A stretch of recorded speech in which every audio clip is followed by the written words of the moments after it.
నమస్తే welcome to Suman TV. నేను మీ విష్ణు. ప్రస్తుతంతో పాటు అడ్వైజర్ టు వెల్త్ యల్లా రెడ్డి గారు ఉన్నారు. వారితో మాట్లాడదాం. సార్ నమస్తే సార్. నమస్కారం అండి. యల్లా రెడ్డి గారు, ఇవాళ మీరు వస్తున్నారని తెలిసి ఏ టాపిక్ గురించి మీతో మాట్లాడదామని ఆలోచిస్తూ ఉన్నాను. సరే, అంటే రెగ్యులర్గా మాట్లాడే టాపిక్స్ కాకుండా ఏదన్నా ఇంకొంచెం యూనిక్గా ఉండే టాపిక్ తీసుకుందాం అనుకున్నాను.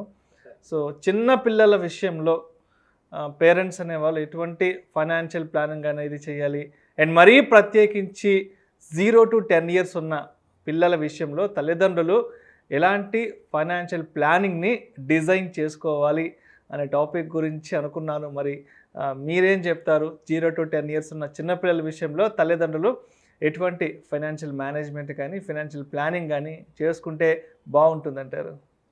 సార్, ఫస్ట్ బాబు పుట్టంగానే మన మైండ్లో, అంటే బాబుని ఫస్ట్ ల్యాప్లో తీసుకున్నప్పుడు మనకి ఏమైనా వస్తుంది, వీడు నా వంశాంకురం, వీడికి I wanted to give the best education, at the same time కోటీశ్వరులను తయారు చేయాలి. కోటి కాదు, కోట్లు వీడికి ఇవ్వాలా అన్న ఒక మనసులో యాజ్ ఎ పేరెంటల్గా వచ్చేస్తుంది. ఎట్ ది సేమ్ టైం మన ఇండియాలో ఉన్న అడ్వాంటేజ్ ఏంటి అంటే, ఫాదర్ మదరే కాకుండా గ్రాండ్ పేరెంట్స్ కూడా అదే భావంతో ఉంటారు. ఓకే. సో ఇక్కడ అడ్వాంటేజ్ ఏంటంటే, అందరి ప్రేమతో పాటుగా అందరి దగ్గర నుంచి మనీ కూడా కొద్ది గొప్ప ఆ బాబుకి వస్తుంది. ఇక్కడ ఏంటంటే పాప కాకుండా బాబుకి అయితే ఎలా ఉంటుంది ఫైనాన్షియల్ ప్లానింగ్ అనేది మనం చూద్దామండి. దీనిలో చూసుకుంటే it's nothing but next generation. ఇక్కడ ఏంటంటే మన లింక్ ఎలాగో పాస్ట్కి ఫ్యూచర్కి లింక్ ఎలాగో ఆ బాబు కూడా link. So coming generations together మనని నిలబెట్టేవాడు వాడే అన్న ఒక ఫీలింగ్ మనకి డెఫినెట్గా ఉంటుంది, ఉండాల్సిందే. సో అతనికి ఫైనాన్షియల్ ప్లానింగ్ ఎలా అంటే 0 to 5 years చూసుకుంటే అండి, జనరల్లీ అక్కడ బాబు చేసేదేమీ ఉండదు. To be frank, financial planning ఇవన్నీ కూడా పేరెంటల్ ప్లానింగ్ అంతా కూడా. సో ఇక్కడ ఫాదర్ చేయగలిగింది ఏంటి అంటే, ఇది కరెక్ట్ ఏజ్ అని ఫస్ట్ గుర్తుంచుకోవడం అండి. బాబుకి ఈ టైం నుంచే కనుక మనం స్టార్ట్ చేయగలిగితే బాబు లైఫ్ మొత్తము ఆ ఫస్ట్ పిల్లర్ అనేది మనం వేయగలిగాము, మంచి ఎడ్యుకేషన్ ఇవ్వగలిగాము. జనరల్లీ చాలామంది నాకు ఫోన్ చేస్తూ ఉంటారండి, చేసిన సార్ బాబుకి 8 సంవత్సరాలండి, 11 సంవత్సరాలండి, 6 సంవత్సరాలు, 7 సంవత్సరాలు ఎలా ప్లాన్ చేయాలని అడుగుతారు. ఎందుకు జరుగుతుంది అంతా అంటే, ఇనీషియల్లీ ఆ ప్లానింగ్ లేదు కాబట్టి. చాలామంది చేసే మిస్టేక్స్ అండి, 1, 2 కాదు, మ్యాక్సిమం చేస్తారు. ఏదో ఉందిలే, అది ఉంది, ఇది ఉంది, అలా క్యాలిక్యులేట్ చేస్తారు. But over the period of 6th, 8th, 9thకి వచ్చేపాటికి ఏంటంటే అప్పుడు ప్రాబ్లం తెలుస్తాయి. అరే నేను చేయలేదు, చాలా వచ్చే కాల్స్ అవేయండి. సో ఇక్కడ మనకేంటి అంటే, దాదాపు ఇండియాలో ఉన్న ప్రతి మ్యూచువల్ ఫండ్ కంపెనీ లేకపోతే ప్రతి బ్యాంక్ వాళ్ళు చిన్న పిల్లలకు సంబంధించిన ఏదో ఒక ప్లాన్ వాళ్ళ దగ్గర ఉంటుంది. జనరల్ IRDA ప్రొడక్ట్స్లో ప్రతి కంపెనీ కూడా చిల్డ్రన్స్కి ఏదో ఒక ప్లాన్ ఉంటూనే ఉంటుందండి. Okay, at the same time mutual ఫండ్లో కూడా ఉంటాయి. మ్యూచువల్ ఫండ్లో ఇక ఇదేంటి అంటే, ఆదిత్య బిర్లా సన్ లైఫ్ కానీ, యాక్సిస్ కానీ, HDFC కానీ, టాటా కానీ, వీళ్ళు ఏంటంటే చిల్డ్రన్ కోసం ఎస్పెషల్లీ కొన్ని ఫండ్స్ పెడతారు. అది పిల్లల పేరు మీదనే చేయొచ్చు. Grandparents also can invest on behalf of minors. So కొన్ని ఏంటంటే దీనిలో 2 రకాలు చేయొచ్చండి. ఒకటేమో బాబు పేరు మీదనే తీసుకోవచ్చు. నెంబర్ 2, బాబు పేరు మీద పేరెంట్స్ చేయొచ్చు, లేకపోతే బాబు పేరు మీద గ్రాండ్ పేరెంట్స్ కూడా చేయొచ్చు. ఇలా అడ్వాంటేజెస్, డిసడ్వాంటేజెస్ ఉన్నాయండి. సో ఎవరి పేరు మీద డిపెండ్స్ ఆన్ ది డాక్యుమెంటేషన్, కరెక్ట్గా ఎవరి పేరు మీద చేస్తే ఎలా ఉంటుంది అనేది ప్రాక్టికల్లీ వచ్చే ప్రాబ్లమ్స్. సో ఇప్పుడు బాబుకి యాక్చువల్లీ మనం ఏం చేయాలి అంటే, ఫస్ట్ ఎడ్యుకేషన్ అనేది ఇంపార్టెంట్. అంటే ఫ్యూచర్లో బాబు ఏమవుతాడు అనేది మనకి ఎవరికి తెలియదు, ఆ మైండ్ సెట్ ఎలా ఉంటుంది అనేది తెలియదు. సో ఇప్పుడు మనం ప్లాన్ చేయాల్సింది ఏంటంటే, మేబీ ఇంజనీరింగ్ ఈరోజు వేసుకుంటే 20-25 lakhs, మేబీ మెడిసిన్ ఎంత అవుతుందో మీకు తెలుసు అండి, మేబీ 1 crore, మేబీ ఫారిన్లో ఎడ్యుకేషన్ డిగ్రీ ఇలాంటివి ఏమైనా చేయాలి, లేకపోతే ఇండియాలోనే డిగ్రీ చేయాలి, ఎంత ఖర్చు అయ్యిద్ది. నా MBA టైంలో ఆ రోజుల్లో నేను 5,000 తోటి పాస్ అయిపోయాను. బట్ ఈరోజు 5 లక్షలు అవుతుందని రీసెంట్లీగా చెప్పాను. సో ఖర్చులు అనేది పెరుగుతూ ఉంటుంది. సో ఆ రోజుకి అంటే 18 years, 21 years అయిన తర్వాత ఏం చేయాలి, బాబు ఫారిన్ వెళ్తాను అనుకోండి, నో అనడానికి ఆస్కారం లేదు. సో అందుకని మనం ఒక లిమిటేషన్స్కి వెళ్ళకుండా మ్యాక్సిమం పాసిబుల్ మనం ప్లాన్ చేయాల్సిందే. సో అట్లా ప్లాన్ చేయడం ద్వారా ఫస్ట్ ఏంటి అంటే, ఎడ్యుకేషన్ కంపల్సరీ ప్లాన్ చేయాల్సిందే. ఇంకా స్తోమత ఉంటే కనుక బాబు సెటిల్మెంట్ అంటే ఒక స్టేజ్ దాటిన తర్వాత మేబీ 30-35 మధ్యలో ఏదైతే చేద్దాం అనుకున్నాడో అది ఒకవేళ చేయలేని పరిస్థితిలో ఆ టైంలో ఫైనాన్షియల్ సపోర్ట్ ఉంటే అక్కడ నుంచి మళ్ళీ బిగ్ స్టార్ట్ తోటి వెళ్ళిపోయే అవకాశం ఉంటుంది. కాబట్టి చాలామంది పేరెంట్స్ ఏం చేస్తారంటే బాబు settlement at the time of 30-35లో మేజర్ అమౌంట్ వచ్చేట్టుగా చూస్తారు. ఇంకా కొంతమంది ఏం చేస్తారంటే ఎస్పెషల్లీ గ్రాండ్ పేరెంట్స్ బాబు రిటైర్మెంట్ గురించి ఎక్కువ ఆలోచిస్తున్నారు ఈ రోజుల్లో. బాబు రిటైర్మెంట్ ఎందుకు గ్రాండ్ పేరెంట్స్ ఎస్పెషల్లీ ఎందుకంటే అండి చాలామందిని చూస్తున్నాను, ఆ ఇంట్లో తాతగారి కట్టిన ఇంట్లో ఉన్నా కూడా తాతగారి పేరు తలుచుకోము. బట్ ఇక్కడ ఏంటి అంటే చాలా చిన్న amount maybe 2000 rupees per month మనం పే చేసినా కూడా ఓవర్ ది పీరియడ్ ఆఫ్ టైంలో అంటే మేబీ ఒక 50 సంవత్సరాలు అలా వేసుకోండి, అంటే బాబు ఎర్లీ రిటైర్మెంట్ టైంలో ఒక 6 కోట్ల నుంచి ఒక 20 కోట్ల దాకా ఇస్తే ఎలా ఉంటుందండి? With very small amount throw away money.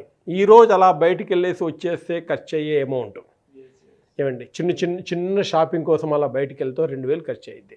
అలాంటి 2000 రూపాయలు పర్ మంత్ బాబు రిటైర్మెంట్ కోసం పక్కన పెడుతూ వెళ్ళామనుకోండి 6 కోట్ల నుంచి 20 కోట్ల మధ్యలో మనకు వస్తూ ఉంటుంది. Depends on how professionally you are managing that particular funds, depends on it of course.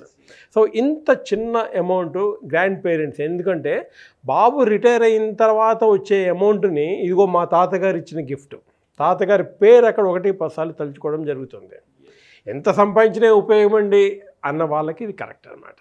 నేను మా నెక్స్ట్ జనరేషన్కి ఆ తర్వాత వాళ్ళ పిల్లలు కూడా ఉపయోగపడేట్టుగా ఇలా చిన్న అమౌంట్ తోటి చేయొచ్చు. చాలామంది ఈరోజు అదే పని చేస్తూ ఉన్నారండి. మరి ఇప్పుడు మీరు చెప్పినట్టుగా 6-20 కోట్లు అన్నారు కదా, మరి అంత పెద్ద కార్పస్ని మనం ఎండ్ ఆఫ్ ది డే రాబట్టుకోవాలి అంటే మరి ఈ మంత్లీ ఫినాన్షియల్ ప్లానింగ్ అనేది ఏ విధంగా చేసుకోవాలంటారు?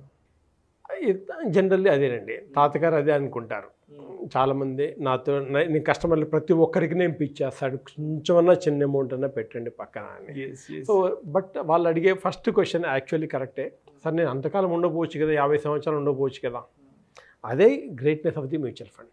కొంచెం అమౌంట్ కార్పస్గా అక్కడ పక్కన పెట్టేసేయండి.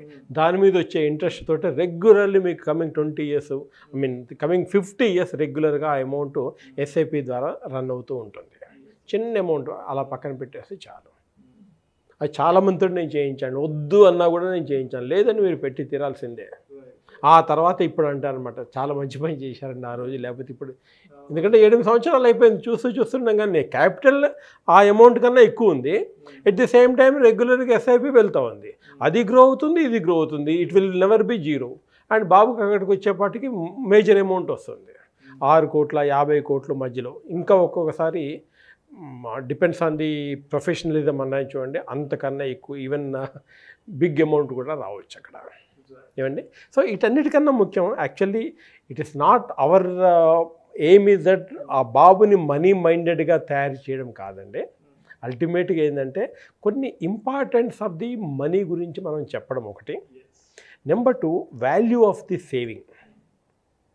చాలామంది ఈ రోజుల్లో అదే మిస్ అవుతున్నారండి. వాల్యూ ఆఫ్ ది మనీ లేకపోవడం వల్ల ఆర్ సేవింగ్ ఇంపార్టెన్స్ లేకపోవడం ద్వారా చాలామంది ఒక పక్కదారి వెళ్ళడము, లేకపోతే అంటే పేరెంట్స్ కానీ ఆ వాల్యూ ఇవ్వకపోవడము అనేది మనము చిన్నప్పటి నుంచి కూడా ఇలా నీ పేరు మీద ఒక నెలకు ఒక 1000 రూపాయలు 2000 వేస్తున్నాము అంటే బాబుకి automatically over the period of టైంలో ఇంత అమౌంట్ నా పేరు మీద వస్తుందా, నా పేరు మీద కూడా చేయండి, నేను చిన్న పని చేస్తాను.